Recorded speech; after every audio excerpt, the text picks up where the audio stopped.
So right here, I attempt to come into work, and Al is getting ready to get in his car and leave.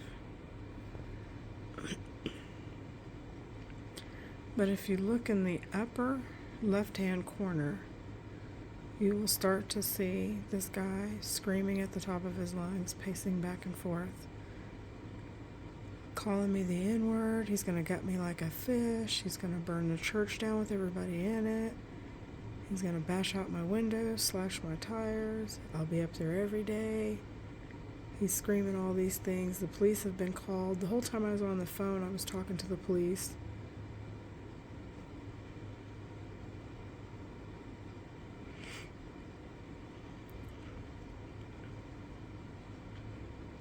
Making my 4th or 5th report. So just keep an eye on the upper left hand.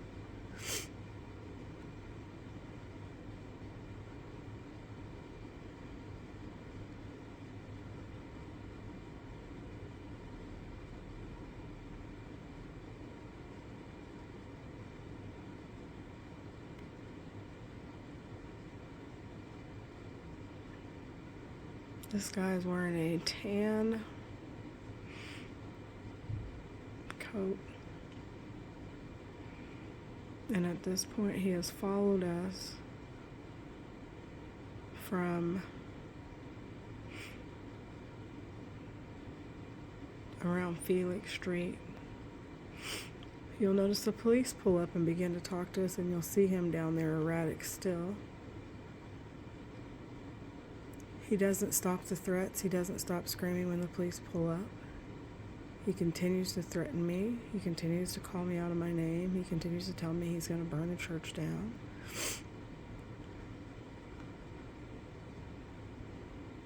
You'll see the policeman look down at his feet.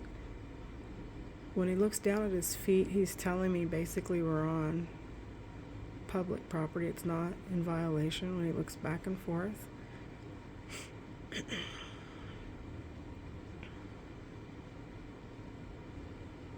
One officer continues to scream down the street, "Jason, shut up," while they're trying to talk to me.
It was pretty cold, so I asked him, could we go inside or could we step around the corner? It was pretty drafty out there. So you'll notice us standing over here now. This is the vestibule area where I always have the issues with Jason.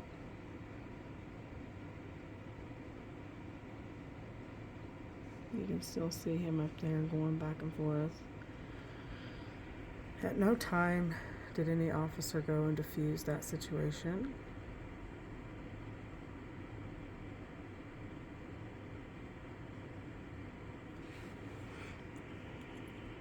I'm going to speed this video up just a little bit because we stand out here and talk for a while. The officers get a call.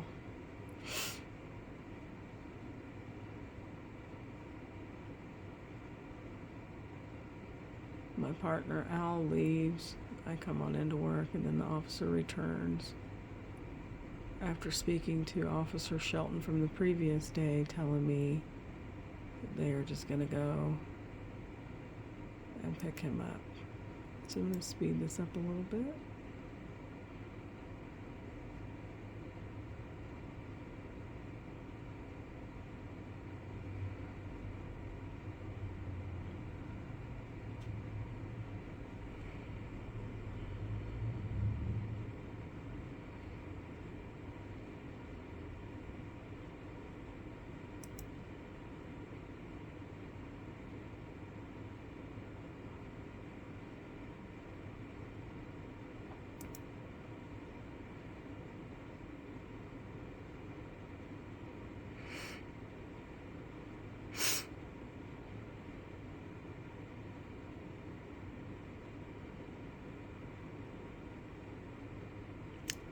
enter the office at 7:30 and 21 seconds.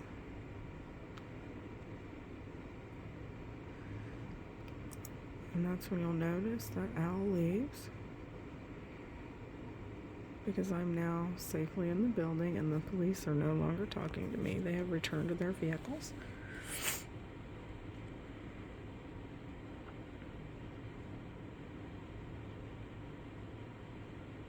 I don't know if I mentioned this. This is March 29th, the date of the incident, the date that I was asked by Officer Rich to go file an ex parte.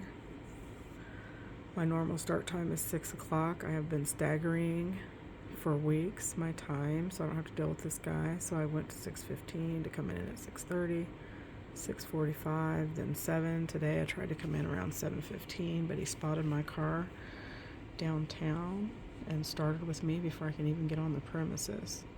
I'm going to speed this up a little bit again because it's a minute or two before the officer makes it in to talk to me.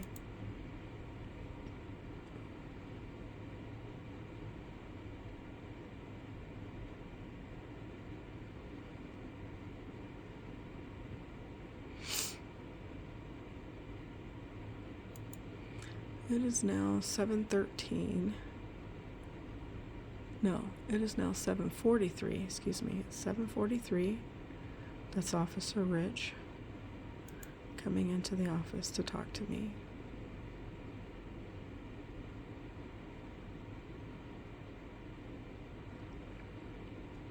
And take a report.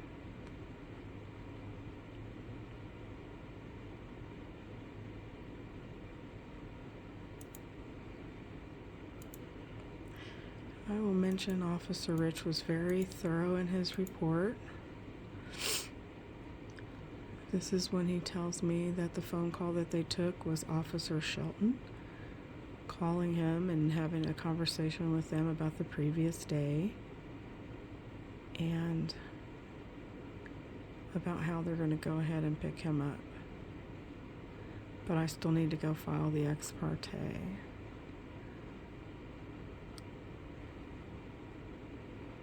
So all this time is the duration that it took to make this report.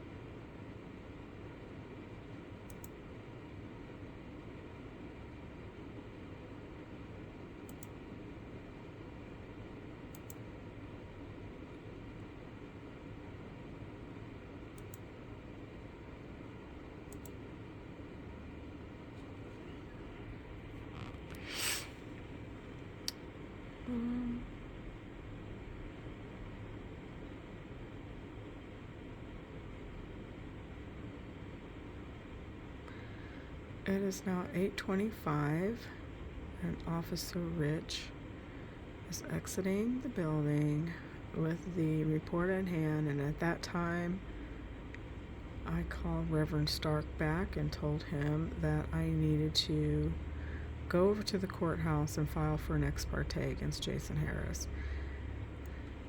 About 30 minutes later, Pastor shows up and takes over, and I went and made this report, filled out the paperwork, returned it, and it got into the judge's hands, and I was able to leave the courthouse by 4:15. This was a full day of dealing with this stuff.